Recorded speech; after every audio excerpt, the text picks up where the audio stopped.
সুপ্রিয় শিক্ষার্থীবৃন্দ, শর্টকাট সলিউশনের পক্ষ থেকে তোমাদের সবাইকে স্বাগত জানাচ্ছি। আজকে আমরা সপ্তম শ্রেণীর গণিত বইয়ের সমাধান, যে বাকি অঙ্কগুলো আছে এগুলো আমরা সমাধান করব। আজকে আমরা 2.3-এর আমাদের যে কাজগুলো বাকি ছিল এগুলো আমরা সমাধান করব। আমাদের কাজ বাকি আছে 1 আর 2। প্রথম অঙ্কে দেয়া আছে, আমাদের প্রথম অঙ্কে যেটা দেয়া আছে সেটি হচ্ছে কণা শাড়ির দোকানে গিয়ে 1200 টাকায় একটি সিল্কের শাড়ি ও 1800 টাকায় একটা 3 পিস ক্রয় করলো। ভ্যাটের হার 4 টাকা হলে সে দোকানিকে কত টাকা দিবে?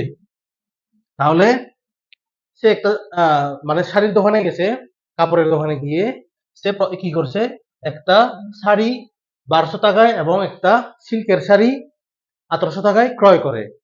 যদি ভ্যাটের হার 4 টাকা হয় তাহলে সে দোকানদারকে কত টাকা দিবে? এটা আমাদের বের করতে হবে। তাহলে আমরা লিখতে পারি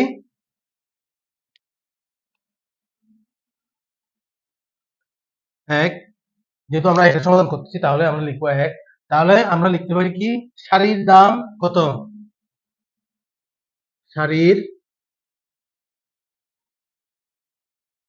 শাড়ির দাম 1200 টাকা। আরেকটা হচ্ছে সিল্কের শাড়ির দাম কত? 1800 টাকা। সিল্কের শাড়ির দাম 1800,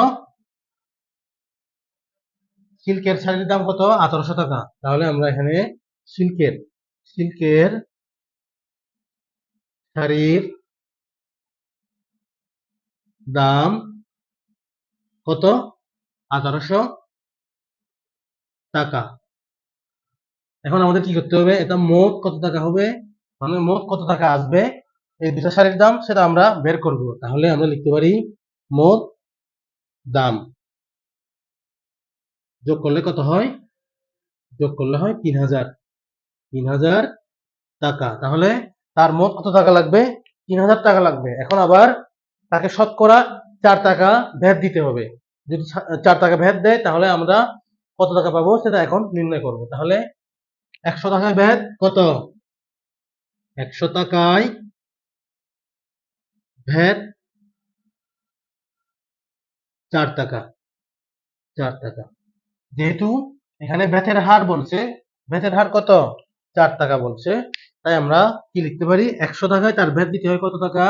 4 টাকা। 100 টাকায় কত দিতে হয়? 4 টাকা। এবং এখন আমরা লিখবো 1 টাকায় ভ্যাট।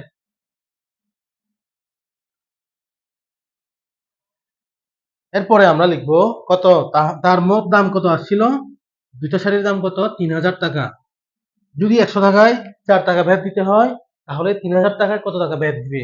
তাহলে আমরা এখন লিখবো, সুতরাং 3000 টাকায় ভ্যাট, নিচে থাকবে 100, উপরে থাকবে 4 গুণ 3000 টাকা। তাহলে এই দুটো শূন্য কেটে গেলে 120, তাহলে 120। তাহলে তার ভ্যাটের হার কত? তাহলে সে ভ্যাট দিবে কত টাকা? 120 টাকা। এখন আমাদের প্রশ্নে বলছে কি, প্রশ্নে দেওয়া আছে ভ্যাটের হার 4 টাকা হলে সে দোকানিকে কত টাকা দিবে? এখানে ভ্যাটের হার কত? 4 টাকা। এবং দুইটা শাড়ির দাম কত আসছে? 3000 টাকা।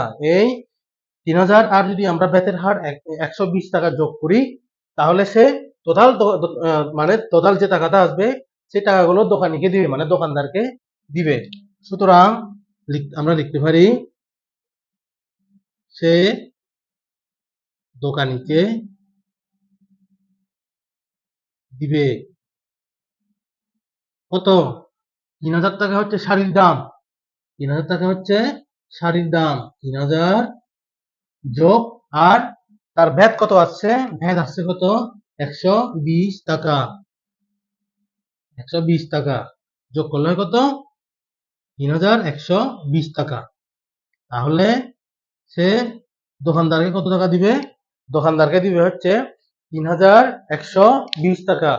সে দুইটা শাড়ি কিনলো, দুইটা শাড়ির দাম পড়লো কত? ৩,০০০ টাকা, দুইটা শাড়ির দাম কত?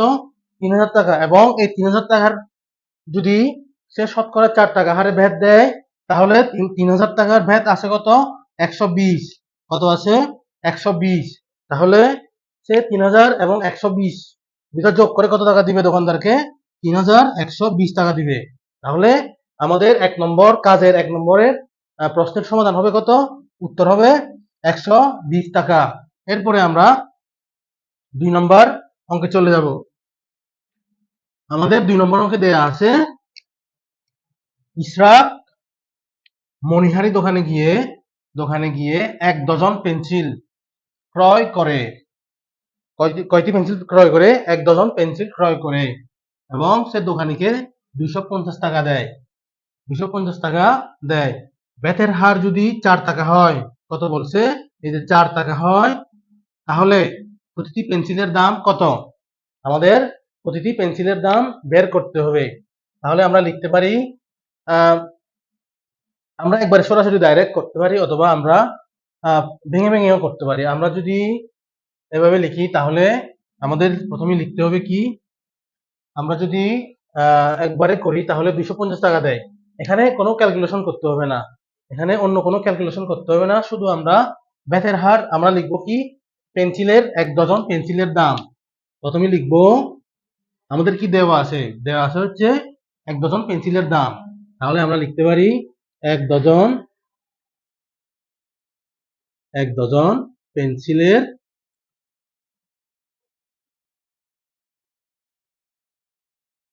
দাম কত?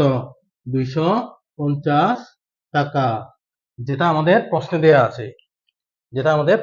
আছে, এখন আমরা লিখতে পারি ব্যাটের হার ৪ টাকা বলছে, তাহলে সে ১০০ টাকায় ব্যাট দেয় কত? ৪ টাকা। তাহলে সে এখন আমরা লিখতে পারি, এখন ১০০ টাকায় ব্যাট কত? ব্যাট ৪ টাকা। সে শতকরা ৪ টাকা ভ্যাট দেয় এবং ১ টাকায় ভ্যাট হবে 4/১০০। সে দোকানদারকে কত টাকা দিল? ২৫০, মানে ২৫০ টাকা দিছে। এখন ২৫০ টাকার ভ্যাট কত টাকা দিতে হবে তা আমরা নির্ণয় করব। সুতরাং ২৫০ টাকায় ভ্যাট কত হবে? আমরা যদি এটা ভাগ করে নিই, ০ কেটে যাবে, ২ দ্বারা ভাগ করলে হয় ২, ৪কে ২ দ্বারা ভাগ করলে হয় ২, আর ১০কে ২ দ্বারা ভাগ করলে হয় ৫। এরপরে ২৫কে যদি আমরা ৫ দ্বারা ভাগ করি তাহলে হবে ৫ ৫-এ ২৫। তাহলে এখানে ৫ দুগুণ কত হয়? ১০। ৫ দুগুণ ১০ টাকা। ৫ দুগুণ ১০ টাকা। তাহলে সে দোকানদারকে কত টাকা ভ্যাট দিবে? ১০ টাকা ভ্যাট দিবে। এবং এখানে বলছে কি, ১ ডজন পেন্সিলের ক্রয় মূল্য, মানে সে দোকানদারকে কত টাকা দেয়? ২৫০ টাকা দেয়। এখন আমরা লিখতে পারি, আমরা জানি কি, এখন আমাদের বের করতে হবে কি, আমাদের এটা দেখতে হবে, আমাদের এখন কি বের করতে হবে? আমাদের বের করতে হবে প্রতিটি পেন্সিলের দাম কত। আমরা কিন্তু প্রতিটি পেন্সিলের দাম জানি না, আমাদের কি দেয়া আছে? প্রথমে আমাদের দেওয়া আছে ২৫০ টাকা হচ্ছে দোকানদারকে দেয়। তাহলে সে দোকানদারকে মোট কত টাকা দেয়? মোট দেয় হচ্ছে, তাহলে সুতরাং সে দোকানদারকে, সে মানে কে? সে মানে ইশরাক। সে দোকানদারকে মানে দোকানিকে দেয় কত? প্রথমে দেয় কত টাকা? ২৫০। ২৫০ টাকা হচ্ছে মূল টাকা।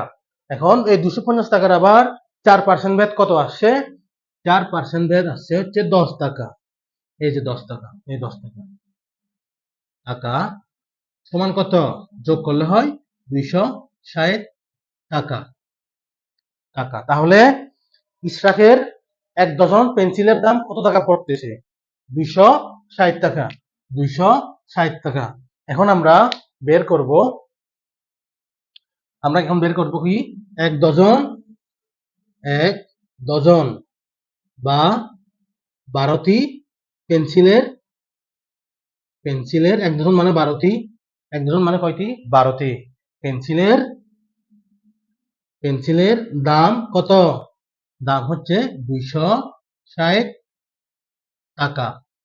এখন আমাদের কি বের করতে হবে? একটি পেন্সিলের দাম বের করতে হবে। সুতরাং একটি পেন্সিলের দাম, যেহেতু প্রতিটি বলছে, প্রতিটি মানে একটি পেন্সিল, সুতরাং একটি পেন্সিলের দাম কত পড়বে? 12,260। আমরা যদি এটা ভাগ করি, আমি এদিকে রাফ করে দিলাম 12,260, 12 দুগুণ 24।